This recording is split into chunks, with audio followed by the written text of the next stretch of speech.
Everyone, welcome to P2 Plays. We got Nolan Hall, our Yugi Jesus here at P2 Collectibles. First place winner of the OTS 19 box tournament. There it is right there. Had to play 2 Flandre decks, one after the other. Oh, back to back. Yeah, rounds 4 and 5. That was rough. Well, anyways, he was on stream here, but let's check out his Tenyi Swordsoul deck that placed him first here. So first off, what's going on, guys? About time you all got to put a face to a name here. Played Swordsoul today. This has been one of my favorite decks for a while. I've been playtesting it on and off. Like, you guys have seen me play Phantom Knights and stuff on stream. But yeah, I fell in love with this deck. I've been theory crafting it for a while. If you guys have ever watched Walter Jewell, this is kind of an inspiration from him. But enough talking. Let's get into the list. So for starters, for Swordsoul cards, the honorary one, we're playing 3 𝐂𝐍𝐿. I know most players that want to go first with this deck will cut this to 2, but I think that's just completely incorrect. You have to play 3 of this. She is crazy, especially going second. If your board gets broken, which it sucks, I got Dark Ruler right Gecki'd. It wasn't today, but it was yesterday when I was testing, and that sucked. And she's just crazy for the crackback. And also, it helps that she's a tuner. Swordsoul lineup is pretty standard. You play 3 Moe. Moe is one of the best ones. Draws a card when it's used for synchro material. 3 Longyung. Burns for 12. Goes into great level 10s. This card's great, especially in time. It's also a great extender as well. So 2 Taya. I have lived and died by 1 Taya because I didn't think I needed it. But yesterday I kept banishing it off my desire, so I was like, okay, let's play 2 Taya. And 2 Taya was great today. It's not the greatest Swordsoul to draw, obviously, but like Taya is still crazy, especially being able to go into being able to do the double backseal line. I actually did that at a regional against an ABC player. After he broke down his ABC, I double backsealed him and just slammed into him per game. But pretty standard lineup. I really like this. For the Swordsoul spells and traps, we play 3 Emergence. This card is great. It searches you just literally anything you need. If you have a synchro monster out on board, you can search any worm. Also, this came up today where I used this to go into a 𝐂𝐍𝐍 play to crack the mirror. Against the mirror to crack the board. This card is fantastic. And then 1 Blackout. Sucks to banish it off desires, but you only need it at 1. This card's crazy. So I'm maxing out on all the good Tenyis. So we play 3 Ashina, 3 Vishuddha, and then 3 Adhara. And then we're maxing out on Vessel. So I wanted to go with this because like the Tenyis are literally the best part of this deck. Vessel's crazy when you can establish a monk or have a token out, because being able to have follow-up plays to play through hand traps is just nuts. The shoot is crazy, being able to compulse. The worm lock off Ashina doesn't hurt as much as you would think. Also, Adhara and Longyung are great in combination if you get token collector, because you can make 𝐂𝐍𝐍 to out it. I love the Adhara being able just to add back a resource, because sometimes off my 𝐒𝐿, if I need it and I know I have an Adhara set up, I'll usually banish a Longyung or my Moe that's in graveyard, so that way I can get it back and have it for follow-up. I have managerial experience. And Vessel's crazy too in combination with Monk. Dump any worm monster and then dump a Tenyi with a different name. Or add a Tenyi with a different name, excuse me. So let's, yeah, pretty much probably how you're going to get it. And then for hand trap / go in second cards, I play 3 Ash, 3 Veiler, 3 Imperm, and then this is a personal tech choice. Shout out to my friend Will, who's been playing this deck too for a very long time. I was initially playing Droplet over this, but my friend talked me into playing this because this deals with token collector. Bane of your existence. Yeah, that and Nib. But these 12 were fantastic. I was playing DD Crow. It's great versus Despia, but not very well versus everything else. It's good against the Mirror Mask because you can get rid of an Ashina, but that's kind of about it. So I'd rather be main decking, going second cards and hand traps that do more. You make 4 much you cron. Yes. And then also, I know I didn't put it up here, but the one called by is again called. Honestly, this card should be banned, but called by is good to play around. The biggest thing I have to worry about is Veiler. Ash is kind of awkward against this deck, but if you ash the right thing and my hand's not great, then yeah. But this card's great. And then for consistency, 2 Desires. I didn't really see Desires all that much today, but when I did, it literally won me the game because it just drew me into everything that I needed. What about Pot of Prosperity? I know some people play like one of copy in it. You can. I haven't tested it as much. I don't really know what I would banish. Like there's a few things I could banish off Prosperity, but like if I were to test it, I don't ever see myself banishing 6. But I mean, I could take a look at it. And that's it for the main deck. That's 42 cards.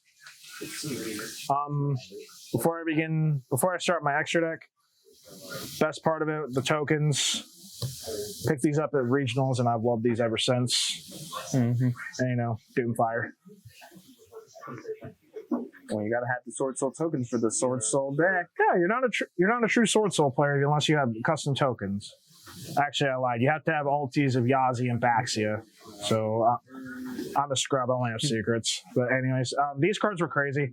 I only made 𝐂𝐍𝐍 once, and it helped me in the mirror match to crack the board. And then special 𝐿 to keep going. 𝐓𝐃𝐄 is crazy too, especially in combination with Taya and Blackout. Because on Res, Blackout will make you a token. So then you can sync off the first token and Taya into a 𝐓𝐃𝐄, spin 2 cards back. And then you can either 𝐓𝐃𝐄, bring back the Taya to do 𝐓𝐃𝐄 again, because it's not once per turn. You could also bring back 𝐿 to get your plays going into 𝐒𝐿 and drawing a card. 𝐂𝐍𝐍 being able to clear something out, and then either getting to Taya or 𝐿. This card is just crazy. And then we're playing 2 𝐒𝐿. This card's great too. This is Imperm Veiler. Also, funny enough, not only can you add a Sword Soul card, you can actually banish one too. So if you have cheeky plays, you can actually banish the Blackout to get another token out and keep going. I've never done that, but that is an interaction you can do. This card's great. Came up clutch against the Flu matchup. Sam kind of misplayed, so like my 𝐒𝐿 negate was just crazy in game 2. Draco Berserker. This card can be crazy too. So you guys saw me on stream against Earth Machine. I should have searched Long Gun game 1 versus Sean. That would have won me the game because I just make Baron and attack. But it's kind of an okay misplay because like Draco Berserker, I just made Draco Berserker and that dealt. And now the plan was just to deal with Citadel and Fortress, just getting it out of there. The one flex spot of the extra deck is Dragite. I did make Dragite quite a bit today. 𝐿 is a water, of course, so like it's just a free spell and trap negate. I really like this, and also it's a 3,000 beater. I didn't make this all day, but the theory behind, especially playing the higher Tenyi count, is that you can make this more often to play around things like Effect Veiler, Ghost Ogre, and Nib, which those 3 hand traps are the bane of my existence besides Token Collector. I do like Chao Feng, and if this is destroyed, I can search any tuner. So like this can search me and 𝐿𝐿𝐿 for follow-up, Ash and Veiler if I need another hand trap. I really like it, just sucks I couldn't make it. My level 10s, we play 1 Sinister. I really like this. It's really pivotal for the draw 2 combo. If your opponent special summons a monster, you can banish it, burn for 12. Same with a spell or trap that they activate, banish it, burn for 12. So this card's actually kind of crazy against Blue being able to banish the map so they don't get its effects. Also, whenever you synchro summon with this on board, you draw a card. Chengi, I only made it once today, but in theory, it gets really big and you just beat over stuff. Also, if you or your opponent banish a card, you can banish 1 card on your opponent's board and 1 card in your opponent's graveyard, non-targeting. Also gains 100 attack and defense for every banished card, and decreases your opponent's attack and defense by 100 for every banished card. And then Baron, this card's just crazy. For the links, we play 3 Monk. I know a lot of people are still playing 2, but I think 3 is just absolutely correct. You always want to have this card in rotation. And then I didn't make this one either, but it could have came up in the mirror match, Shaman. Shaman has been super helpful, allowing me to play through Nib and Veiler. Being able just to revive my Sword Souls and keep going. That's it for the extra. The side deck is the 𝐂. So my only hand trap that I play in the side deck, I'm playing 3 Nib. This card's just crazy going second. Against Jeff, game 2, I opened Nib Imperm. He didn't end on the Baron, so Nib just wrecked him, and then I had full combo from there. The Spice. So I'm playing 3 Mistaken Arrest. So I went with this over Droll because it was always my crappy luck versus Blue. I draw Droll and Lockbird, and they D-shifter me. And so Droll is just a dead card in my hand on top of Effect Veiler and any other hand trap. I really like this. It's crazy in combination with Anti-Spell as well, especially versus Despia. Yeah, just quick play Droll and Lockbird. It lasts until the end of my next turn. So I usually just shotgun this in the end phase after I've already searched my follow-up and everything, and usually my opponent can't play through it. This was the True Spice Anti-Magic Arrow. So I've been testing this card because I've been seeing a lot of Dynamorphia and Eldritch here lately.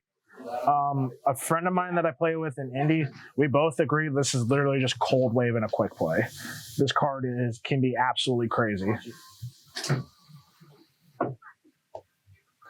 You have to give up the start of your battle phase, but usually don't care because if you're Swordsoul at that point, you're cracking the board.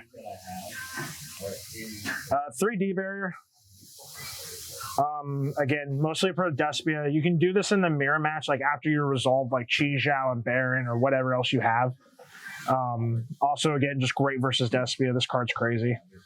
And then 3 Anti-Spell. Need I say less? This card's cracked. And yeah, that's it. All right.